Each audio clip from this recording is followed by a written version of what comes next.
باب دوم. الگو. کاوه به کتابخانه می رود. کاوه به کتابخانه رسید. کاوه به کتابخانه آمد. الگو. می رود، نمی رود. می رفت، نمی رفت. رفت، نرفت. بخوانید. آیا تو میوه می خری؟ بله، من میوه می خرم. خیر، من میوه نمی خرم. آیا تو میوه می خریدی؟ بله، من میوه می خریدم. خیر، من میوه نمی خریدم. آیا تو میوه خریدی؟ بله، من میوه خریدم. خیر، من میوه نخریدم. next slide. تمرین. به سوال های زیر پاسخ دهید. آیا تو چای می نوشی؟ خیر، من چای می نوشم. सिर्फ मिसाल के लिए मैंने इसका जवाब दिया, आगे आपने खुद करना है. आया मादर सारा नान खरीद? खैर او. آیا آنها در باغ گردش کردند؟ خیر، آنها. آیا بهرام نامه می نویسد؟ خیر، او. آیا شما در خانه هستید؟ خیر، ما. جمله های زیر را منفی کنید. آنها از سرما می لرزند. بهرام در پارک گردش می کرد. من صورتم را می شویم. شما در کتابخانه هستید. ما در باغ می مانیم. الگو. مردها، یعنی نشانه جمع.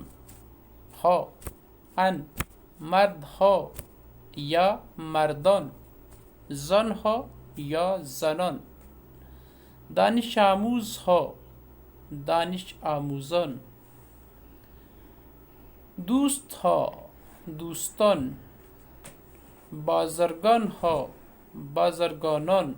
سربازها، سربازان. تمرین. اسم های جمع را در جمله های زیر با نشانه جمع ان، یعنی با نشانه جمع ان بنویسید. پسرهای شما به حیات می روند، یعنی شما می تونید بنویسید پسران شما به حیات می روند. همینطور پزشک ها بیمار ها را دیدند. استادهای ما در دانشگاه هستند. بازرگان ها به اداره رفتند. دبیرهای دبیرستان در دفتر بودند. next slide. دیکته و رسم الخط. ناظم. ظهر. منتظر. زرد. میز. سبز. زیر. روز. غذا. گذشته. کاغذ. لذیذ. مریض. راضی. بعضی. توضیح. موضوع. حاضر. فضا. متن. ورزشکاران جوان. ساعت 2 مدرسه تعطیل شد. دانش آموزان از مدرسه خارج شدند. همه به خانه می رفتند، اما کاوه و بهرام به خانه نرفتند. آنها به ورزشگاه رفتند.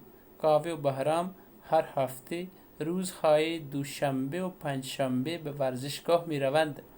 ورزشگاه بین مدرسه و خانه آنهاست. آنها با ماشین به ورزشگاه می روند.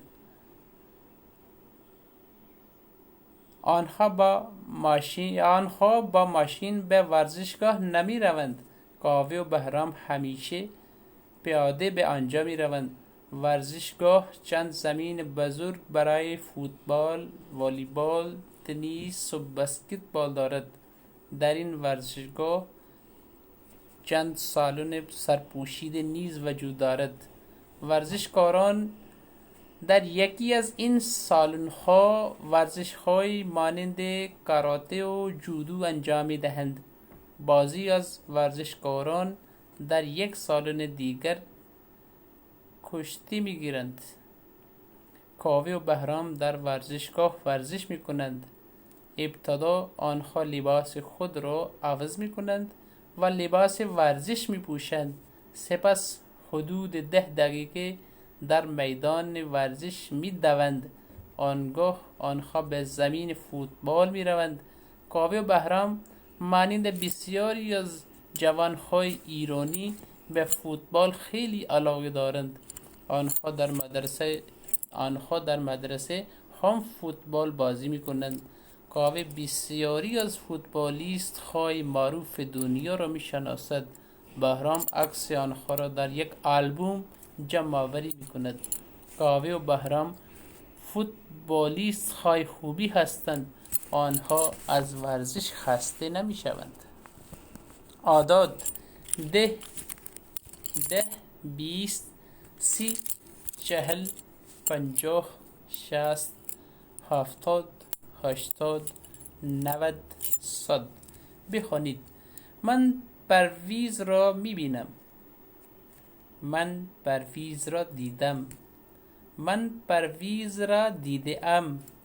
تو ناهارت را می‌خوری. تو ناهارت را خوردی. تو ناهارت را خورده‌ای. او به کتابخانه می‌رود. او به کتابخانه رفت. او به کتابخانه رفته است. شما به اینجا می آیید. شما به اینجا آمدید. شما به اینجا آمده اید. ما این موضوع را می شنویم. ما این موضوع را شنیدیم. ما این موضوع را شنیده ایم. جمله های زیر را منفی کنید. من ناهارم را خورده ام. شما باید بخونید و بنویسید. من ناهارم را خورده ام. من ناهارم را نخورده ام. همینطور پرویز ماشینش را عوض کرده است. شما از این مغازه خرید کرده اید. تو به پرسش او جواب داده ای. ما دیر به مدرسه رسیده ایم. دیکته و رسم الخط: سفید، کلاس، مدرسه، ساعت، 3، صندلی، صابون، فصل، صورت، تصویر، مثال، مثل، ثروت، ثروتمند، اساس، حادثه، مثلث. متن: همسایه جدید. آقای کیومرث کمالی به تازگی به تهران آمده است. او در خانواده اش در مشهد زندگی می کردند. 2 ماه پیش آقای کمالی در همسایگی خانه کاوه خانه خرید. او خانواده اش را با خود به تهران آورده است. نام همسر کیومرث کمالی سریا است. کیومرث و سریا اساس خانه خود را در مشهد فروختند و در تهران اسباب و اساس نو خریدند. حالا آنها همسایه پرویز و پروین هستند. آقا و خانم کمالی 2 فرزند دارند. 1 دختر و 1 پسر. اسم دختر آنها مینا است. پسرشان منوچهر نام دارد. مینا 7 سال دارد. منوچهر 12 سال دارد. مینا با جاله و سارا دوست شده است. بیشتر وقتها مینا با آنها به مدرسه می رود. آنها با یکدیگر درس می خوانند و با هم یکدیگر بازی می کنند. ولی هنوز منوچهر با کاوه دوست نشده است. او از کاوه خجالت می کشد. منوچهر پسر خجالتی است. به پرسش های زیر جواب بدهید. آقای کمالی کی به تهران آمده است؟ خانواده کمالی کجا زندگی می کردند؟ آقای کمالی کی در تهران خانه خرید؟ اسم همسر آقای کمالی چیست؟ خانواده کمالی همسایه چه کسانی هستند؟ با استفاده از کلمات مناسب جای خالی جمله را پر کنید. به تازگی یاد می دهد آشپزخانه اساسش برمی دارید. آموزگار به دانش آموزان علوم यानी आपने ये डैशेस पुर करनी है, खाली जगह भरनी है। मन डैश बे मुसाफिरत रफ्तेम, शुमा किताब खोरो अज किताब खाने डैश, मादर दर डैश कारमी कुनत, आगे जवादी असबाब डैश रा मी फरूशद। जुमले های زیر مرتب کنید. زیر میز هستند کتاب های من، رفته ایم به شیراز ما. شما خورده اید ناهارتان رو، برگشتند از شیراز آنها، به مادر بزرگ بچه ها سلام کردند.